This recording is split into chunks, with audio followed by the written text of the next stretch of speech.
How much money would the world gain by ending coal use?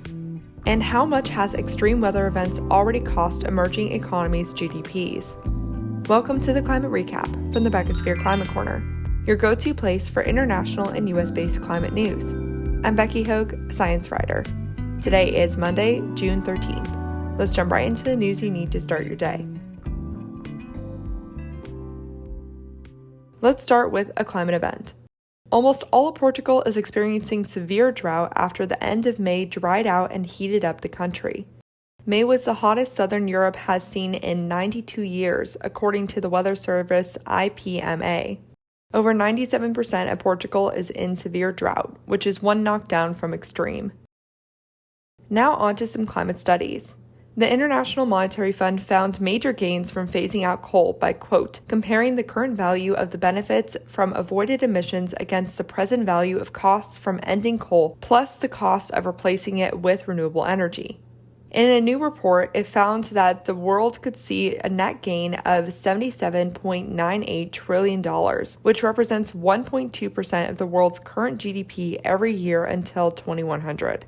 The fund says carbon pricing and other policies should absolutely be pursued. Meanwhile, new research shows that extreme weather events have already knocked out a fifth of emerging economies' GDPs over the last 2 decades. Emerging economies are pushing for wealthy countries to help pay for the cost of damages and losses brought on by extreme weather events like typhoons, wildfires, and floods. The study was conducted by a consortium of financial ministers representing 55 emerging economies across Africa, Asia, the Americas, and the Pacific. The financial minister of Ghana, who wrote the report's preface, said that the findings should, quote, send alarm bells for the world economy. And a senior researcher at the National Oceanic and Atmospheric Administration, or NOAA, warns that Australia could be hit by a rare triple La Niña. It's not particularly unusual for La Niñas to come in pairs, like Australia has seen, one from October 2020 to March 2021, and one from November 2021 until now. This last one produced record-breaking flooding earlier this year, and it appears to be lasting longer than usual. And now their next summer looks likely to brew another one, with ocean temperatures being as cold over there as they are for this time of year. The last time it's experienced a triple La Niña was over 20 years ago. Overall, global warming is disrupting normal ocean heat patterns, producing the cold spell. Let's stay in Australia for our first climate victory. New South Wales, Australia's most populous state, announced it would invest $850 million in upgrading its transmission lines over the next 10 years to accept more clean energy. The state hopes to attract an additional $10 billion from the private sector. 50 projects worth of about 16,000 megawatts of clean energy have been stalled due to the outdated grid system. New Zealand's Environment Ministry proposed a burp tax for cows and sheep as a way to reduce livestock emissions. Nearly half of New Zealand's agriculture emissions come from livestock, and that's mainly because livestock burps methane, which is a gas 84 times more potent than CO2 for the first 20 years they're in the atmosphere. Cow burps represent 10% of overall global greenhouse gas emissions, according to the UN Food and Agriculture Organization. So this new rule would begin in 2025 and include incentives to reduce burp emissions through planting trees, giving the livestock methane-capturing face masks, and switching their diet. The last one seems to be the most humane and helpful method to me because several studies have shown that feeding cattle seaweed significantly reduces their methane output. We'll know by the end of the year if this burp tax will pass. In Asia, China announced it will allow battery storage facilities to trade electricity to make the industry more appealing to investors. The goal is to accelerate the build-out of independent battery storage facilities to be able to take in the growing amount of solar and wind projects. The government also wants regional authorities to create price mechanisms that entice power companies to participate in the market. What's interesting is this plan doesn't include pumped hydro facilities, which is the dominant type of energy storage in China. But pumped hydro is still expected to get a boost from 32 gigawatts now to 120 gigawatts by 2030. Over to the Americas, U.S. officials announced that 4 development banks will jointly facilitate $50 billion over the next 5 years towards climate goals in Latin America and the Caribbean. The lenders are the Inter-American Development Bank, the CAF Development Bank of Latin America, the Caribbean Development Bank, and the Central American Bank for Economic Integration. This announcement came from a conference Biden recently had with some Latin American countries. President Biden is also seeking the private sector to help boost projects. Some of the first projects the government is likely to pursue involve reducing deforestation in Brazil, Colombia, and Peru. 15 countries have joined the Renewable Energy in Latin America and the Caribbean, or RELIC, initiative to run on 70% clean energy by 2030, and more are likely to join.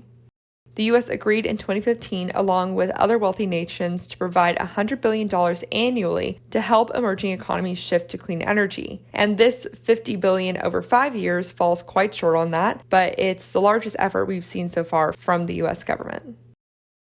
In more U.S. news, the Biden administration announced it has started the process to designate the Hudson Canyon off of New York and New Jersey as a new marine sanctuary.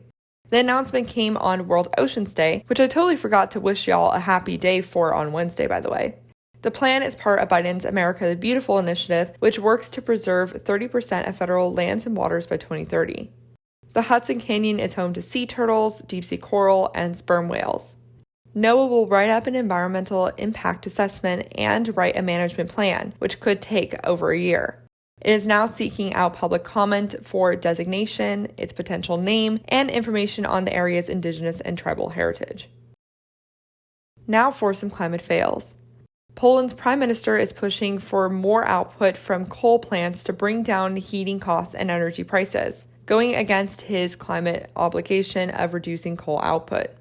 1 in 3 Polish homes is heated by coal, making it one of the most coal-reliant countries in the European Union.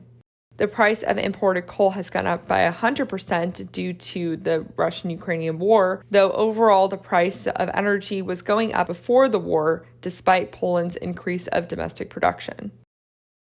Meanwhile, the UK looks like it's sliding more and more back into its fossil fuel habit, to the extent that even a Shell chief executive officer commented on it.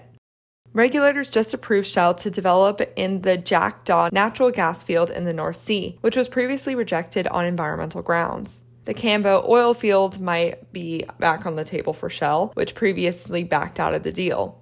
I know I said on Thursday that European fossil fuel companies are moving a bit faster towards clean energy than American ones, but they're still doubling down on fossil fuels at the same time. They're honestly just trying to dominate the renewable sector as well. Over in the U.S., the watchdog group, the Environmental Integrity Project, reported that there's at least 19 agreements to supply 24 million tons of liquefied natural gas, or LNG, per year beginning in 2026. A quarter of that is expected to go to Europe.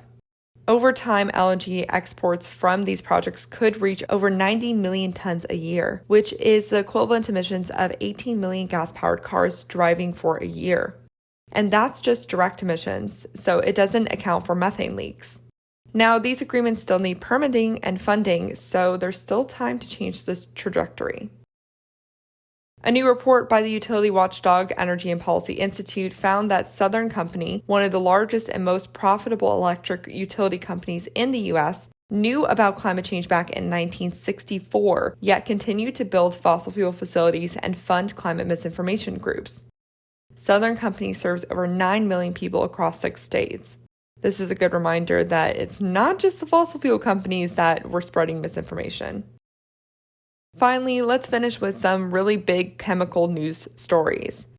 The EU mandated USB-C to be the common smartphone and tablet charger by 2024 and by 2026 for laptops.